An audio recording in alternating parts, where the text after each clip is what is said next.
Hello everyone, welcome back to my channel Soni एडिटो। कैसे हैं आप सब लोग? आई होप कि आप सब लोग अच्छे होंगे और मन लगा के पढ़ाई कर रहे होंगे। तो फ्रेंड्स, आज की वीडियो में मैं आपको बताऊंगी important PYQ and MCQ for socialization process. समाजीकरण की प्रक्रिया का जो चैप्टर है हमारा, उसके जो बहुत ज्यादा इंपॉर्टेंट क्वेश्चन है, प्रीवियस ईयर क्वेश्चन पेपर है उसके बारे में। तो ये जो समाजीकरण की प्रक्रिया का आपका चैप्टर है, इसमें से हर साल सीटेट के एग्जाम में क्वेश्चन आते हैं। आपका सीटेट का एग्जाम हो, एचटेट का एग्जाम हो, यूपी टेट का एग्जाम हो, कोई भी टेट एग्जाम हो, इसमें से हर साल क्वेश्चन पूछे जाते हैं और आपके सीटेट के एग्जाम में से इसमें से 2 मार्क्स के क्वेश्चन पूछे जाते हैं। तो चलिए शुरू करते हैं।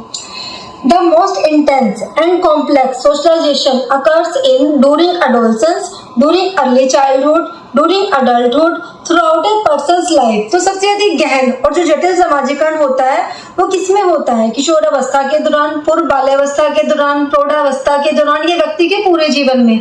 तो जो सबसे ज्यादा जटिल समाजीकरण होता है पूर्व बाल्यावस्था में नहीं होता, क्योंकि पूर्व बाल्यावस्था में तो बच्चे की एज बहुत कम होती है। प्रौढ़ावस्था के दौरान, प्रौढ़ावस्था में तो काफी एज बड़ी हो जाती है। व्यक्ति के पूरे जीवन में, तो व्यक्ति के पूरे जीवन में समाजीकरण तो होता ही रहता है, लेकिन जो सबसे ज्यादा गहन और जटिल समाजीकरण जो होता है, कॉम्प्लेक्स समाजीकरण, वो होता है किशोरावस्था के दौरान। क्योंकि किशोरावस्था एक एज ही ऐसी होती है 12 से 18 साल की, आंधी और तूफान की, जिसमें बच्चे के अंदर बहुत सारे हार्मोन चेंज होते हैं। बच्चे को बहुत सारे संघर्ष से जूझना पड़ता है, समाज में भी उससे संघर्ष करना पड़ता है, तनाव होता है, बहुत सारी समस्या आती है। तो सबसे ज्यादा गहन और जो जटिल समाजीकरण एक बच्चे का होता है वो किशोरावस्था के दौरान होता है। Next is teachers are advised to involve their learners in group activities as apart from facilitating learning. It also helps in anxiety, socialization, value conflict, aggression. शिक्षकों को सलाह दी जाती है कि वे अपने शिक्षार्थियों को सामूहिक गतिविधियों में शामिल करें, क्योंकि सीखने को सुगम बनाने के अतिरिक्त यह डैश में भी सहायता करती है। दुश्चिंता, समाजीकरण, मूल्यधृन, आक्रामकता। तो अगर हमें शिक्षक को, एक टीचर को, बच्चों को आपस में मिलकर गतिविधियों में शामिल कराना है, तो एक टीचर को क्या चीज ऐसी होगी जो टीचर की हेल्प करेगी? अगर एंजाइटी, अगर हम अटेंशन नहीं लेते रहेंगे, चिंता ही करते रहेंगे, तो कोई भी प्रॉब्लम का सोल्यूशन नहीं निकलेगा, वो किसी भी चीज में हेल्पफुल नहीं होगी। तो चिंता नहीं करनी चाहिए, एंजाइटी नहीं करनी चाहिए। वैल्यू कॉन्फ्लिक्ट, अगर हमारे आदर्श हैं उनके साथ संघर्ष करते रहेंगे, वैल्यू कॉन्फ्लिक्ट करेंगे, तो भी कोई नतीजा नहीं निकलेगा। एग्रेशन, अगर हम एग्रेसिव हो जाएंगे किसी भी चीज को लेकर, तो वो हमारे लिए हेल्पफुल नहीं होगा, तो हमें ऐसा नहीं करना चाहिए। तो इसका आंसर होगा बी, समाजीकरण। क्योंकि अगर हम मिलजुल के काम करेंगे, किसी भी चीज को, कोई भी एक्टिविटी करेंगे, और कोई बच्चे हैं तो वो कोई भी एक्टिविटी होती है उनकी स्कूल में जो कि चलती रहती है, अगर वो मिलजुल के काम करेंगे तो वो बहुत सारी चीजें सीखते हैं, आपस में सहयोग से काम करना, और उनको कॉन्फिडेंस भी डेवलप होता है, उनमें विश्वास आता है, आत्मविश्वास की भावना जागृत होती है। तो इसका आंसर होगा बी, समाजीकरण। Which of the following is correctly matched? Physical development, environment, cognitive development, maturation, social development, environment, emotional development, maturation. तो निम्न में से किसका मिलान उचित है? शारीरिक विकास वातावरण के साथ, संज्ञानात्मक विकास परिपक्वता, सामाजिक विकास वातावरण, संवेदनात्मक विकास परिपक्वता। तो इसमें जो हमारा विकास जो होता है, ये जो शारीरिक विकास है, संज्ञानात्मक विकास है, संवेगात्मक विकास है, ये हमारे विकास के आयाम है। विकास के अंदर हम इन चीजों को पढ़ते हैं, और हमारा जो विकास होता है उसमें हमारा शरीर का भी विकास होता है, हमारे इमोशंस का भी विकास होता है, और हमारे संवेगों का भी होता है। तो इसका जो आंसर होगा सी होगा, सामाजिक विकास वातावरण। क्योंकि वातावरण में रहकर ही हमारा सामाजिक विकास होता है। वातावरण में रहकर हम समाज में जाते हैं, समाज के लोगों के साथ बातचीत करते हैं, काफी सारी चीजें अपने आदर्शों के बारे में, अपने मूल्यों के बारे में सीखते हैं। तो वातावरण में हमारा सामाजिक विकास होता है। तो ये जो मिलान है इसमें उचित होता है, क्योंकि हमारा जो समाजीकरण होता है वो पूरा लाइफ टाइम चलता ही रहता है, कभी खत्म नहीं होता। तो वातावरण के अंतर्गत सामाजिक विकास जो होता है वो अहम भूमिका निभाता है। Socialization includes cultural transmission and dash discourage the rebels, individual personality development, fitting children into labels, providing emotional support। समाजीकरण में सम्मिलित क्या क्या चीजें शामिल है? संस्कृति, संचरण और डैश। विद्रोहियों को निरुत्साहित करना, व्यक्ति के व्यक्तित्व विकास, बच्चों को लेबलों में समायोजित करना, संवेदनात्मक समर्थन उपलब्ध कराना। तो विद्रोहियों को निरुत्साहित करना, डिस्करेज द रिबेल्स, ये नहीं करना चाहिए। व्यक्तिगत व्यक्तित्व का विकास, तो बच्चों के जो व्यक्तित्व का विकास होता है, हर समाज का विकास करना बहुत अहम भूमिका निभाता है। तो कभी बच्चों पे कोई लेबल नहीं लगाना चाहिए, बच्चों को कोई भी लेबल आकर समायोजित नहीं करना चाहिए कि ये भी बच्चा जो शहर है, ये नहीं लेकर, ये इस घर से आता है, ये अमीर से आता है, वो गरीब से आता है। संवेदनात्मक समर्थन उपलब्ध कराना, तो प्रोवाइड इमोशनल सपोर्ट। तो समाजीकरण में जो शामिल होता है उसमें सांस्कृतिक संचरण के साथ शामिल होगा व्यक्तिगत व्यक्तित्व का विकास, जो हमारा इंडिविजुअल पर्सनैलिटी डेवलपमेंट है, जो हमारा इंडिविजुअल हमारी पर्सनैलिटी में जो हमारा विकास होता है वो इसमें शामिल होता है। तो इसका आंसर होगा व्यक्तित्व विकास। Socialization means strict adherence to social norms, adjusting to society, rebellion against social norms, understanding social diversity। समाजीकरण का अर्थ है सामाजिक मानदंडों का कठोर रूप से पालन करना, समाज में समायोजित होना, सामाजिक मानदंडों के विरुद्ध विद्रोह करना, सामाजिक विविधता को समझना। तो समाजीकरण का अर्थ क्या होता है, मतलब इसका मीन्स क्या है, समाज के मानदंडों को कठोर रूप से पालन करना।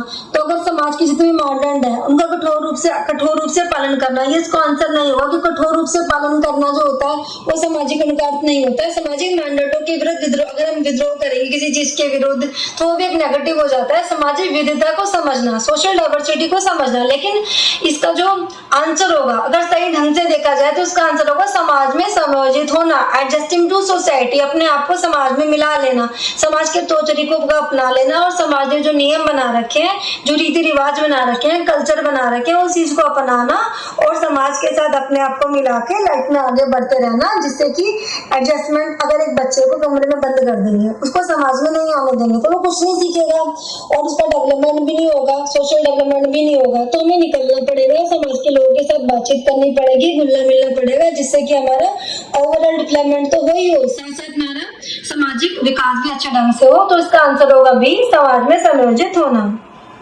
Socialization develop a sense of we among cooperating individuals and develop in them the desire and ability to work together. Who among the following thinkers said this? Kimball Young, Ross, Aristotle, Vygotsky. तो ये जो statement है ये किसने दी है, समाजीकरण सहयोग करने वाले व्यक्तियों में हम की भावना का विकास करता है और उनमें एक साथ कार्य करने की इच्छा तथा क्षमता का विकास करता है। निम्नलिखित कारकों में से यह कथन किसका है। तो आपको ये बताना है कि ये जो परिभाषा दी है ये किस हमारे मनोवैज्ञानिक ने दी है, किम्बल योंग, रॉस, अरस्तु या वाइगोस्की। ये फैक्चुअल क्वेश्चन होते हैं फ्रेंड्स, ये आपको ऐसे ही लर्न करने होते हैं। तो इसका आंसर होगा बी, रॉस, क्योंकि उन्होंने बोला था कि समाजीकरण में सहयोग करने में हमें मैं की भावना नहीं रखनी चाहिए, हमें हम की भावना का विकास होना चाहिए और सबको एक साथ कार्य करने की क्षमता का विकास होना चाहिए और मिलजुल के आगे बढ़ना चाहिए। तो इससे जो होगा हमारा बहुत अच्छे ढंग से विकास होगा। Which of the following statement is false in the context of socialization? Culture is also transmitted through the process of socialization. Some important agents of socialization are parents, peer groups, schools, religious institutions, and mass media such as television, etc. Parenting style do not affect the socialization of the child. Socialization is possible only by living within society and not by staying away from it. समाजीकरण के संदर्भ में निम्नलिखित में से कौन सा कथन है जो असत्य है। संस्कृति का हस्तांतरण भी समाजीकरण की प्रक्रिया के द्वारा होता है। तो ये ऑप्शन तो सही है, क्योंकि हमारा जो कल्चर होता है उसका जो हस्तांतरण होता है वो समाजीकरण की प्रक्रिया के द्वारा ही होता है। समाजीकरण की कुछ मुख्य अभिकर्ता जो कि हमारे एजेंट्स और एजेंसी होते हैं, जैसे माता पिता होते हैं, जो हमारे संवेदक समूह होते हैं, विद्यालय, धार्मिक संस्थाएं, मीडिया, जनसंचार माध्यम, दूरदर्शन इत्यादि। तो इनके माध्यम से भी हमारा समाजीकरण होता है।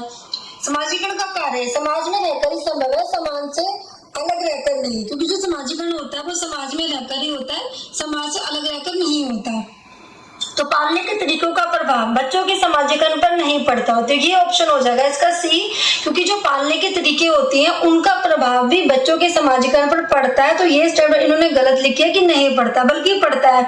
बच्चे को जैसे उसको पालते हैं, उसका पालन पोषण उसके पेरेंट्स करते हैं, तो घर में जिस तरह का माहौल होता है, अगर बच्चे को अच्छा माहौल मिलता है तो बच्चे के अंदर सहानुभूति की भावना, प्रेम की भावना, उसके अंदर जो इमोशंस होते हैं वो अच्छे डेवलप होते हैं। अगर किसी घर का माहौल अच्छा होता है, गाली गलौज करते हैं, रोज लड़ाई झगड़ा होता है, तो बच्चा क्या देखेगा, बच्चा क्या सीखेगा, बच्चा वही देखेगा जो उसे दिखाई दे रहा है, वही सीखेगा। तो बच्चे पे जो पालने के तरीकों का प्रभाव होता है वो बच्चे के समाजीकरण में अहम भूमिका निभाता है। Religion is important in the socialization of a child.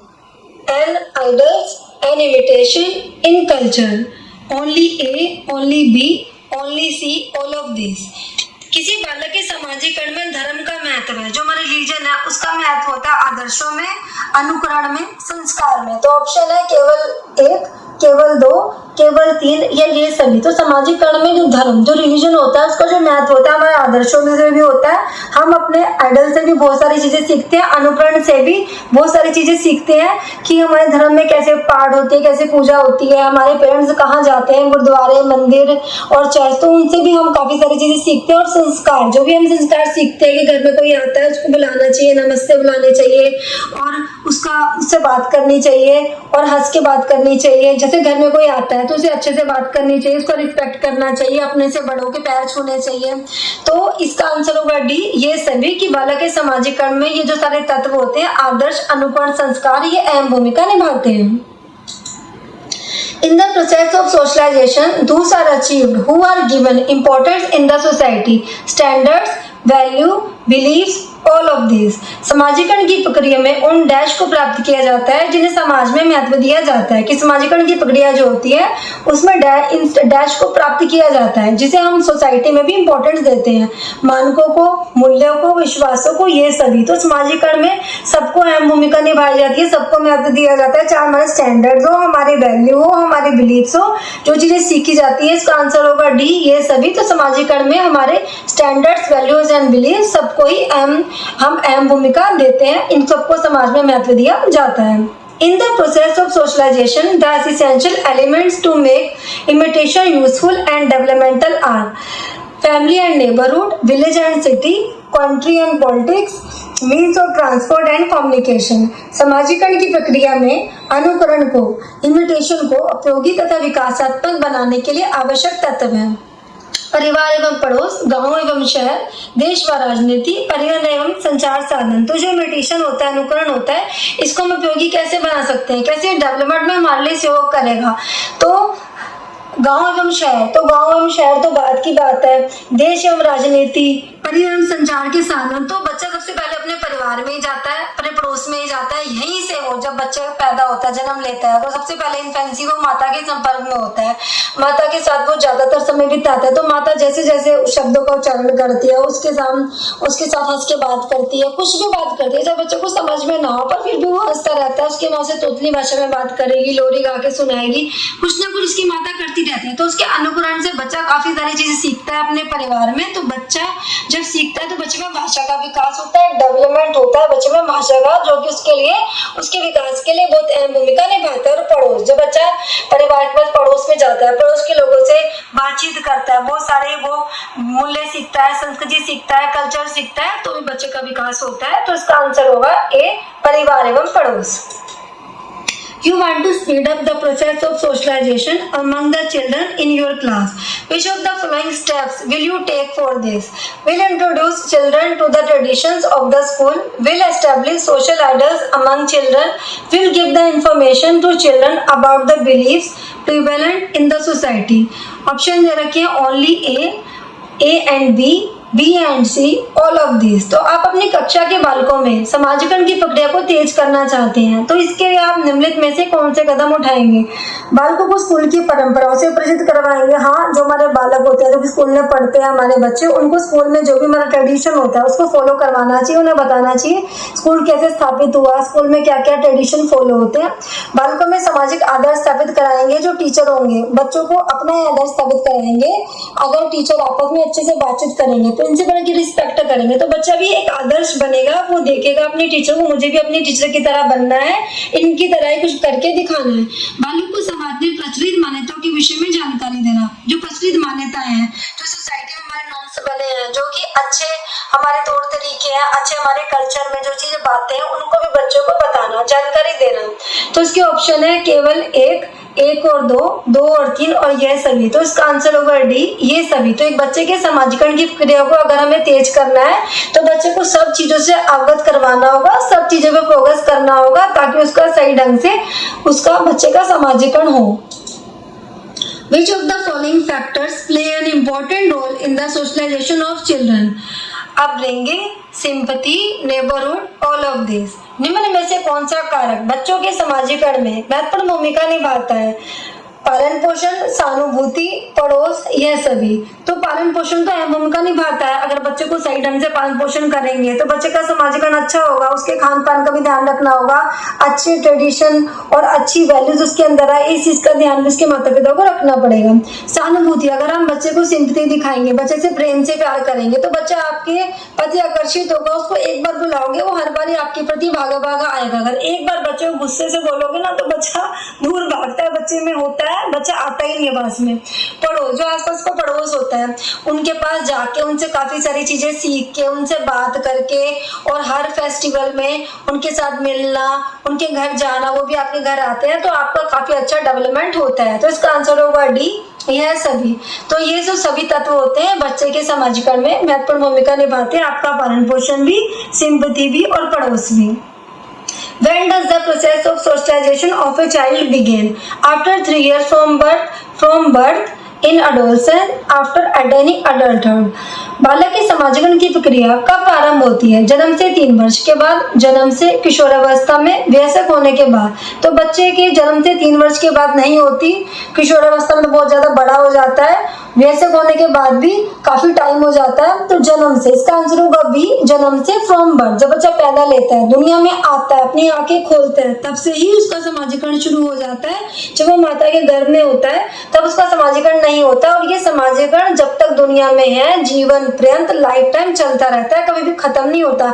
एक बच्चा सीखता रहता है, उसकी लर्निंग पूरी टाइम चलती रहती है, बच्चे का विकास चलता रहता है, बच्चे का समाजीकरण पूरी लाइफ चलता रहता है। तो इसका आंसर होगा बी, जन्म से।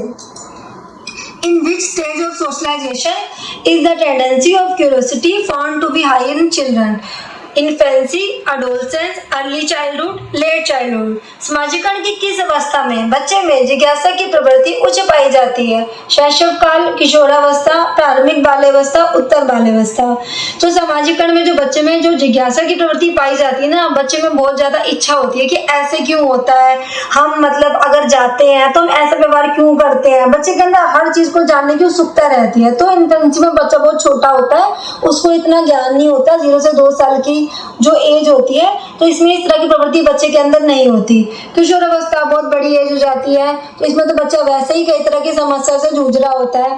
प्रारंभिक बाल्यावस्था जो कि 2 से 6 साल की होती है, और उत्तर बाल्यावस्था, लेट चाइल्डहुड। तो इसका आंसर होगा प्रारंभिक बाल्यावस्था, जिसमें एज 2 से 6 ईयर होती है। बच्चा जो होता है इसमें अब माता पिता के संपर्क में रहता है, काफी सारी चीजें सीखता है अपने माता पिता से, और वो स्कूल भी जाना शुरू कर देता है, और बच्चों से सहयोग की प्रवृत्ति भी होती है, बच्चों के साथ मिलजुल के सीखता है। अगर उसमें माता पिता कोई चीज उसे कहने के लिए कहते हैं कि ये काम कर दो, मना भी कर देता है, और काफी हंसता भी है, रोता भी है, कोई बात मान भी लेता है, डिपेंड करता है उसके मूड में। तो जो जिज्ञासा होता है, जो क्वेश्चन बच्चा बहुत ज्यादा करता है, वो बच्चा करता है अर्ली चाइल्डहुड में, प्रारंभिक बाल्यावस्था में। तो उसका आंसर होगा सी, प्रारंभिक बाल्यावस्था। In which stage of socialization do children develop the tendency to adjust with their peer friends and groups? Early childhood, adolescence, late childhood, infancy. समाजीकरण की किस अवस्था में बालकों में समकक्ष मित्रों एवं समूहों के साथ समायोजन करने की प्रवृत्ति का विकास होता है? प्रारंभिक बाल्यावस्था, किशोरावस्था, उत्तर बाल्यावस्था, शैशवावस्था। तो समाजीकरण की कौन सी ऐसी अवस्था होती है जिसमें बालकों के जो पीयर ग्रुप्स होते हैं, जितने भी उसके मित्र होते हैं, उनके साथ वो एडजस्टमेंट करने की प्रवृत्ति का विकास होता है, वो आसानी से उनके साथ एडजस्टमेंट कर लेता है। तो प्रारंभिक बाल्यावस्था तो अर्ली चाइल्ड होता है, स्टार्टिंग एज होती है, इतना वो काफी बाहर जाके लोगों के संपर्क में नहीं आता। उत्तर बाल्यावस्था 7 से 12 साल की एज होती है, तो इसमें जो बच्चा जो होता है अपने मित्रों के साथ थोड़ा थोड़ा मिलना तो शुरू करता है, लेकिन उसमें उसका काफी ज्यादा विकास नहीं होता है। शैशवावस्था तो बहुत छोटी अवस्था होती है, छोटा सा बच्चा होता है, वो कैसे अपना दूसरों के साथ मिलकर विकास करेगा? तो इसका आंसर होगा बी, किशोरावस्था। एडोलसेंस में बच्चा जो होता है, जो उसके पीयर ग्रुप्स होते हैं, जो उसके फ्रेंड्स होते हैं, जिनको पसंद करता है, तो जो उसे मित्र अच्छे लगते हैं, उसके पीयर ग्रुप्स होते हैं, उनके साथ समायोजित करने एडजस्टमेंट हो जाता है, और उनके साथ हर चीज शेयर भी करता है, और प्रवृत्ति का विकास होता है समाजीकरण की अवस्था में। तो इसका आंसर होगा बी, किशोरावस्था। तो फ्रेंड्स, आज की वीडियो में मैं आपको कुछ टिप्स भी देना चाहूंगी सीटेट के एग्जाम, एचटेट के एग्जाम को पास करने के। तो सबसे पहला टिप्स आपके लिए ये है कि आप सबसे पहले अपना सिलेबस कंप्लीट करिए। अगर आप अपना सिलेबस कंप्लीट कर लेंगे तो आपको बहुत ज्यादा हेल्प मिलेगी सीटेट का एग्जाम पास करने की, क्योंकि अगर हमारा सिलेबस होता है और हमें टाइम नहीं मिलता है, उसको पूरे से पढ़ लेते हैं, समझ लेते हैं, अपने नोट्स बनाते हैं, तो काफी ज्यादा हमें हेल्प मिलती है। सेकेंडली हमारे प्रीवियस ईयर क्वेश्चन और एमसीक्यू, जितने भी हमारे प्रीवियस ईयर क्वेश्चन पेपर है 2012 से लेकर 2024 के, वो आपको अच्छे से पढ़ने हैं, आपको मॉक टेस्ट भी लगाने हैं। अगर आप प्रीवियस ईयर क्वेश्चन जो है उनको ही अच्छे से कर लेते हैं तो आपका सीटेट एग्जाम पास हो जाएगा। और थर्ड इज एनसीईआरटी। एनसीईआरटी जो है वो आपको नहीं छोड़नी है, एनसीईआरटी अच्छे से आपको पढ़नी है, एक एक लाइन आपको पढ़नी है एनसीईआरटी की। जो भी आपका सब्जेक्ट होता है पेपर 2 का, वो आपको पास करने में बहुत ज्यादा हेल्प मिलेगी, क्योंकि क्वेश्चन रिपीट होते हैं, प्रीवियस ईयर क्वेश्चन पेपर भी रिपीट होते हैं और हर साल रिपीट होते हैं। तो जो बच्चा इन चीजों को अच्छे से फॉलो करेगा उसका सीटेट का एग्जाम 2025 का आई होप क्लियर हो जाएगा। तो फ्रेंड्स आई होप कि आपको अच्छे से समझ में आ गया होगा। तो फ्रेंड्स अगर आपको मेरी वीडियो अच्छी लगे तो मेरी वीडियो को लाइक करें, मेरे चैनल को सब्सक्राइब करें और बेल आइकन को प्रेस कर दें, ताकि नेक्स्ट वीडियो के नोटिफिकेशन आपको मिलते रहें। तो चलिए मिलते हैं नेक्स्ट वीडियो में, तब तक के लिए thank you so much, bye bye.